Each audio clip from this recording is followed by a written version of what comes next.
Hello everyone, मैं doctor Swati Sharma English सूत्रा में आप सभी का स्वागत करती हूँ। कैसे हैं आप सभी? और मैं आज आप लोगों के लिए, जो मैंने जैसे आपसे कहा था कि सुबह के समय मैं आप लोगों के लिए एमसीक्यूज जो है लिटरेचर के लेकर आऊंगी, जूनियर लिटरेचर के लिए।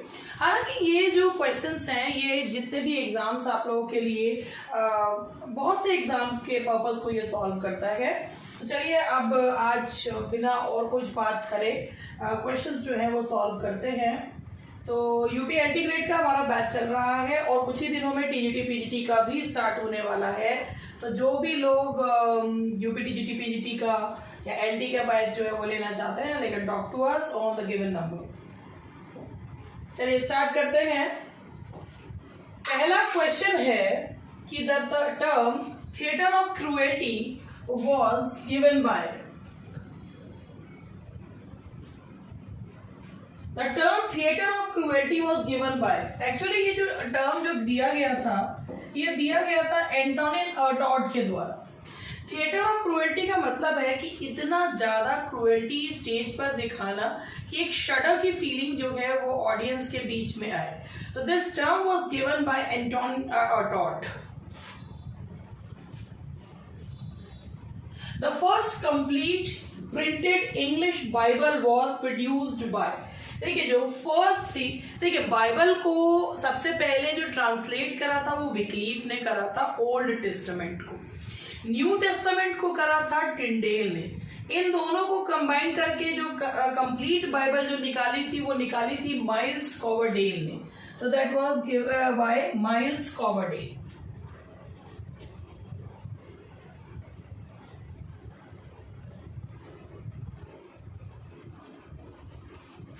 The Winter's Tale is based on.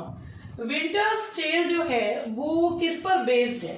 Winter's tell एक रोमांस है जो कि लिखा गया है शेक्सपियर के द्वारा। हालांकि जब शेक्सपियर ने प्लेज लिखे थे तो उन्होंने उन्हें हिस्ट्रीज, कॉमेडीज एंड ट्रेजेडीज में बांटा था। ये तो लेटर ऑन क्रिटिक्स ने उनको जो है वो रोमांस और इसमें बांट दिया। ये the Winter's Tale sort of comedy है। और विंटर्स टेल किससे प्रभावित है? रॉबर्ट ग्रीन के पेंडस्टो से। It is influenced by, it is based on Robert Greene's Pandosto. The 17th century was marked by the downfall of. 17th century was marked by the downfall of Romanticism, Classicism, Renaissance spirit, pseudo-classicism. Actually,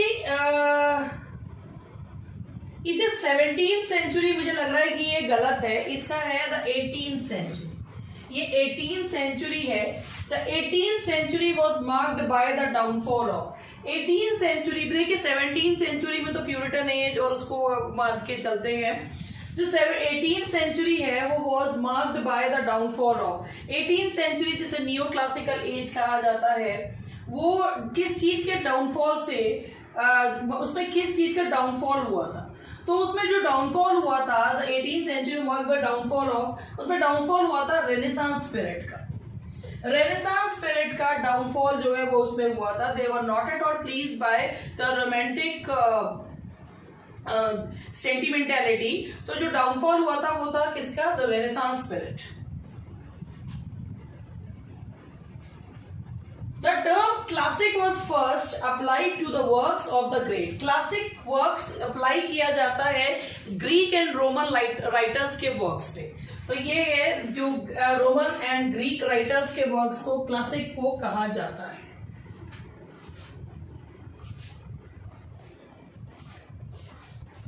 And now the next question is, which kind of poetry was dominant in the Augustan age? Augustan age यानी कि जिसमें Greek and Roman writers की writing को revive किया गया था, भले ही उनके कंटेंट को नहीं लेकिन उनकी फॉर्म को।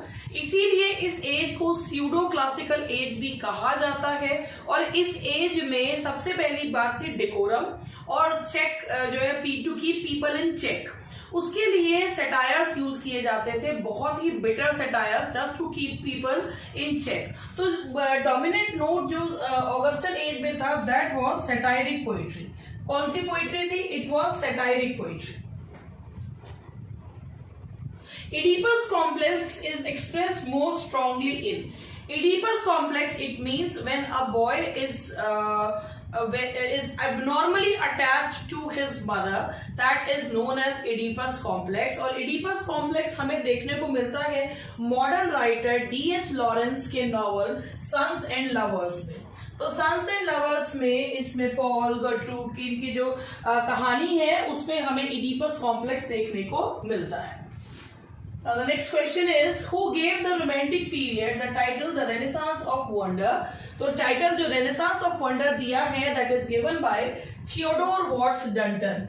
Theodore Watts Dunton के द्वारा दिया गया है रोमांटिक एज को टाइटल। इसे second golden age of literature कहा जाता है। First golden age of literature is Elizabethan era और इसे और रेनेसांस ऑफ वंडर कहा जाता है। और ये टाइटल किसने दिया है? That is given by Theodore Watts Dunton.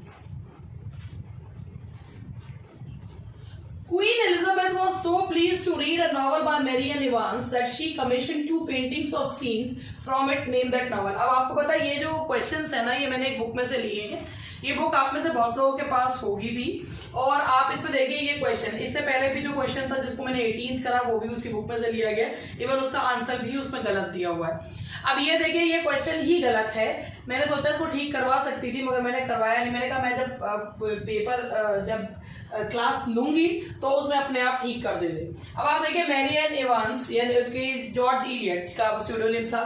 Marrion Evans का स्यूडोनिम था जॉर्ज इलियट। जॉर्ज इलियट ने एडम बीट, सिलास बैनर और ये सब नॉवेल्स जो हैं लिखे हैं। अब आप खुद सोचिए इस समय पर कहां से आ गई क्वीन एलिजाबेथ। क्वीन एलिजाबेथ की मृत्यु तो बहुत पहले हो गई थी, तो ये कहां से आ गई 19th सेंचुरी में। तो ये क्वेश्चन में ये क्वीन एलिजाबेथ का नाम ही गलत दे रखा है। ये क्वीन एलिजाबेथ नहीं है, उस समय तो शासन था क्वीन विक्टोरिया का, क्वीन विक्टोरिया।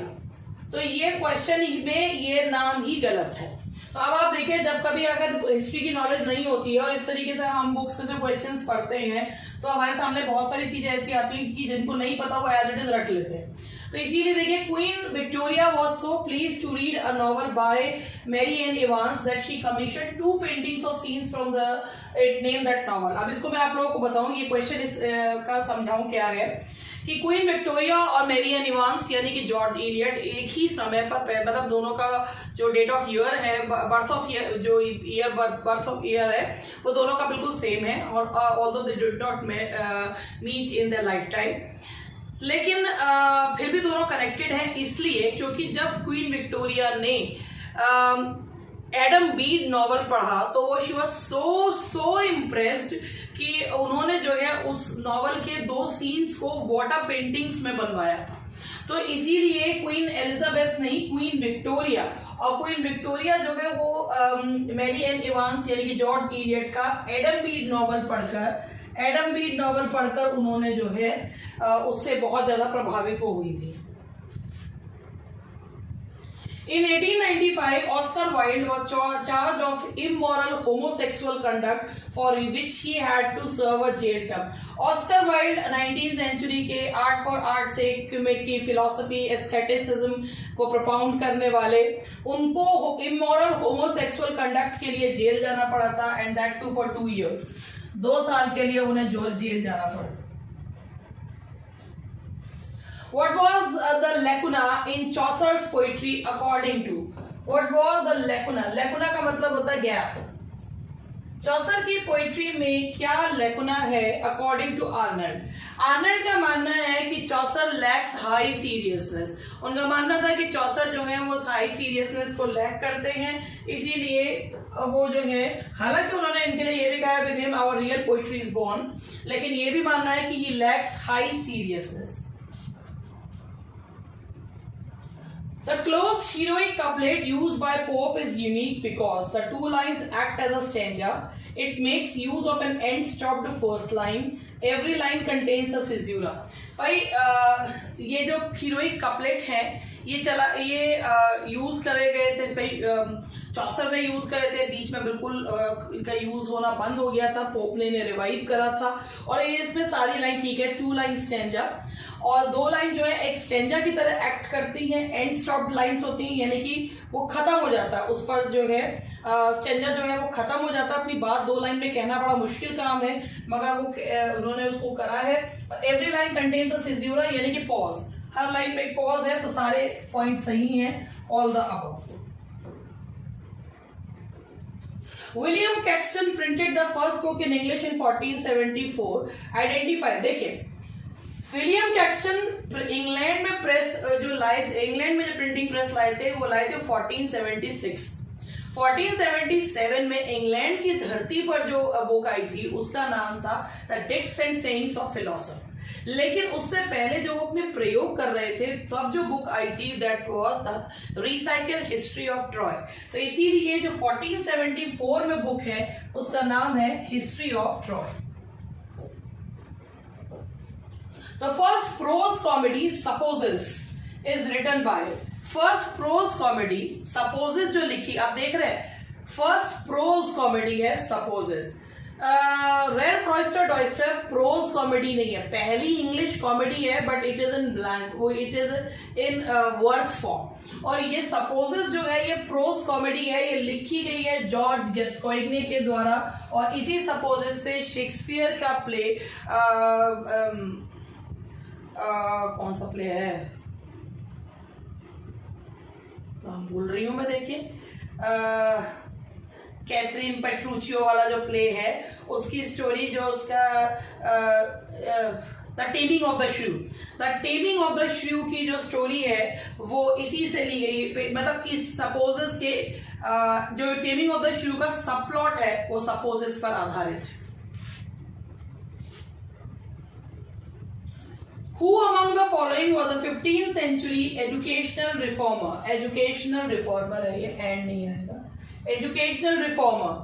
भाई इनमें से कौन से जो है वो 15th सेंचुरी एजुकेशनल रिफॉर्मर है?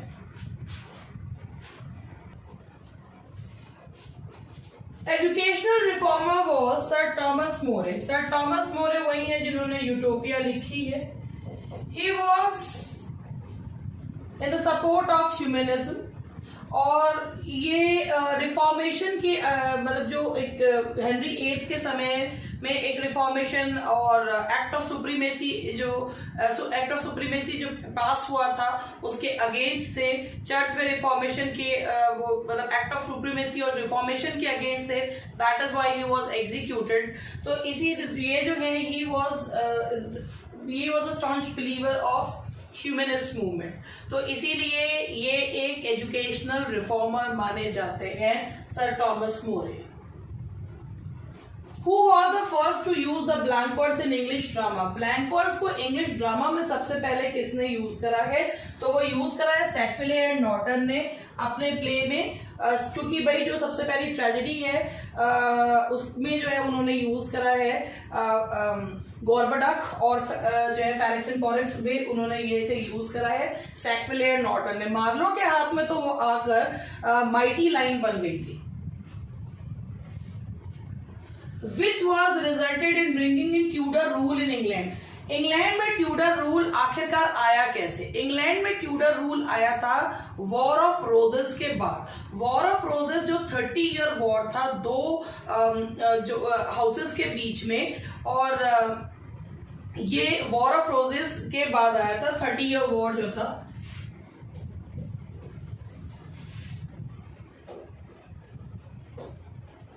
Dryden wrote an elegy on the death of Cromwell. Choose the correct title. Dryden ने क्रॉमवेल की मृत्यु के बाद उनके ऊपर एक एलिजी लिखी है। ड्राइडन बहुत जल्दी जैसे जैसे राजा और शासन बदलता था उस हिसाब से वो अपने आप को चेंज कर लिया करते थे। तो उन्होंने लिखा है heroic stanzas on the death of Cromwell. ये उनके द्वारा लिखी हुई एलिजी है क्रॉमवेल की मृत्यु पर। Who was the king queen of England when the term Whigs and Tories were coined? Whigs and Tories जब पॉइंट हुए तो वो कौन था राजा? उस समय राजा थे चार्ल्स सेकंड। चार्ल्स यानी कि मोनार्की रिस्टोर हुई थी, चार्ल्स सेकंड गद्दी पर आए थे। विग्स एंड टोरीज, विग्स जो है, जो टोरीज थे वो कंजर्वेटिव्स थे, विग्स न्यू आइडियाज को प्रोपोगेट करने वाले थे। तो ये दो पार्टीज थी। हालांकि ये टर्म्स जो यूज किए गए थे डेरोगेटरी टर्म थे, later on they changed into parties. तो विग्स एंड टोरीज जो है, Tories those who were the followers of king and wigs those who were the followers of parliament. और आगे चलकर ये पार्टीज का स्वरूप बदल गया। टोरीज जो है वो कंजर्वेटिव थे, विग्स जो है वो न्यू आइडियाज को प्रपोग करने वाले। Which novel of Fielding is known as a comic epic in prose? Fielding ने अपने जोसेफ एंड्रयूज के प्रीफेस में इसे कहा है कॉमिक एपिक इन प्रोज। तो कॉमिक एपिक इन प्रोज कहा जाता है जोसेफ एंड्रयूज को, ये इन्होंने इसके प्रीफेस में ही कहा है। Besides Marlowe, who else wrote tragedy by the name Tamerlane? अब आप लोग अगर ये देखिए यहाँ पर, भाई मार्लो ने जो ट्रेजेडी लिखी है उसका नाम है टम्बरलेन। तैमूर लंग के ऊपर आधारित ये ट्रेजेडी है। और इसी तरीके की यही इसी नाम से मतलब उन्होंने टम्बरलेन लिखी है, उसका मीनिंग भी वही है तैमूर लंग। और टमरलेन यानी कि तैमूर लंग के ऊपर ही लिखी गई है एक ट्रेजेडी। भाई मार्लो के अलावा ये ट्रेजेडी और किसने लिखी है, तो वो लिखी है Nicholas row.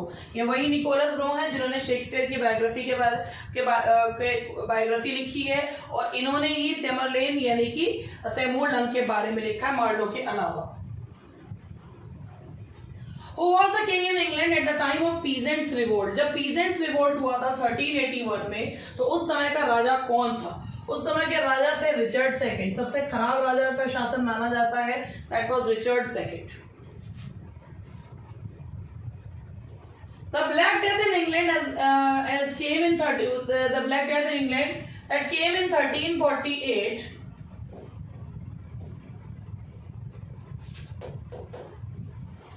was known by this name because black death यानी कि ब्यूबोनिक प्लेग, इसमें लोगों के शरीर पर बॉयल्स हो जाया करते थे काले रंग के, और बॉडीज जो है वो बिल्कुल ब्लैक हो जाया करती थी।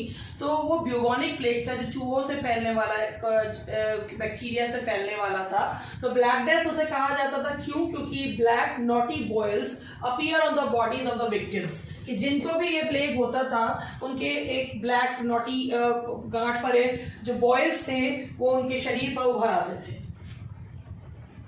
Who said if Pope is not the poet, where is poetry to be found? ये किसने कहा है कि अगर पोप पोएट नहीं है तो पोएट्री कहाँ मिलेगी? ये कहा गया है डॉक्टर जॉनसन के द्वारा।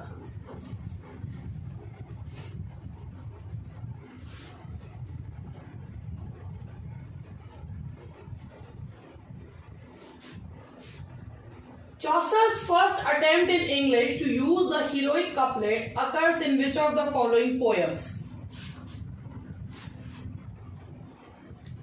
Chaucer's first attempt in English to use the heroic couplet occurs in which of the following poems? चौसर ने हीरोइक कपलेट यानी कि 2 लाइन का स्टेंजा जो यूज करा है, तो सबसे पहले उन्होंने यूज करा है the Legend of Good Women, उसके बाद उन्होंने prologue to the Canterbury Tales में यूज करा है। तो the Legend of Good Women में यूज करा है। The Peasants Revolt of 1381 is also called Peasant Revolt 1381 को जो हुआ था उसे Wat Tyler's Rebellion भी कहा जाता है। That is also known as Wat Tyler's Rebellion.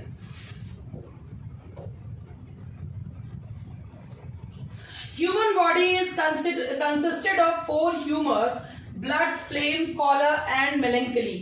Who opines this opinion? कि ह्यूमन बॉडी में 4 जो है वो ह्यूमर्स यानी कि लिक्विड होते हैं, जिस मॉइस्चर्स होते हैं जिसके अनुसार व्यक्ति काम करता है।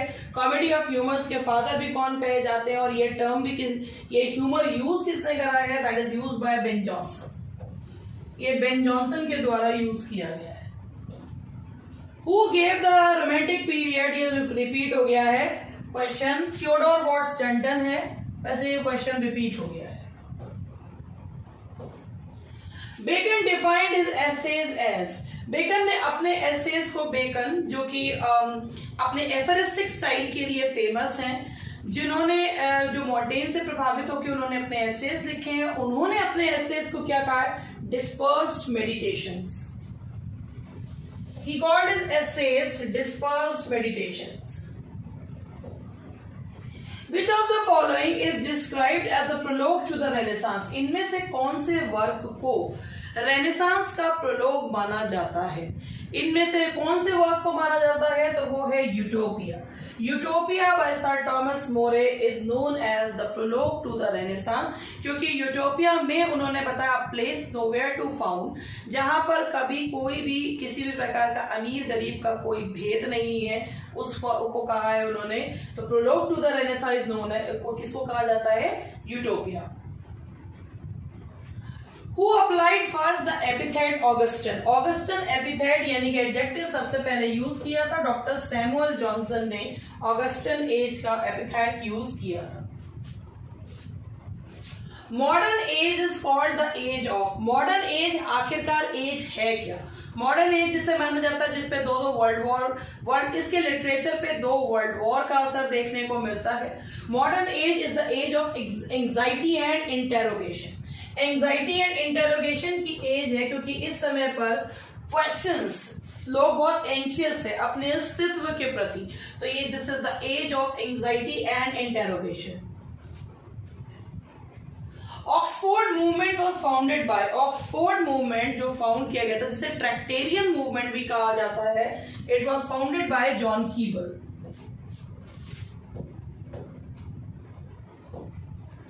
The subtitle of vanity fair. Subtitle of vanity fair, vanity fair Thackeray के द्वारा लिखा गया नॉवल, जिसका जो टाइटल है वो लिया गया है बनियन के पिलग्रिम्स प्रोग्रेस से। और वेनिटी फेयर का जो दूसरा नाम है वो है अ नॉवल, सब टाइटल है a novel without a hero. A novel without a hero. Rubaiyat of Omar Khayyam was written by. Omar Khayyam के रुबायत को जो ट्रांसलेट करा था, उसको इंग्लिश में लोगों के सामने लाने का जो श्रेय जाता है वो जाता है एडवर्ड फिजरॉल्ड। एडवर्ड फिजरॉल्ड ने उसको कहा है Rubaiyat of Omar Khayyam. Caesar and Cleopatra is a play by. Caesar and Cleopatra is a play by Bernard Shaw, जिसमें उन्होंने क्लियोपेट्रा को कहीं से कहीं तक भी गलत नहीं दिखाया और उसके जो पॉलिटिकल मोटिव्स को बताया। तो Caesar and Cleopatra is a play by Bernard Shaw. Virginia Woolf died of. Virginia Woolf जो कि स्ट्रीम ऑफ कॉन्शियसनेस टेक्निक अपने नॉवल में यूज किया करती थी, साइकोलॉजिकल नॉवेल्स, और ब्लूम्सबेरी ग्रुप की वो एक एक्टिव सदस्य थी, and she died of drowning. उनकी मृत्यु हुई थी डूबने से।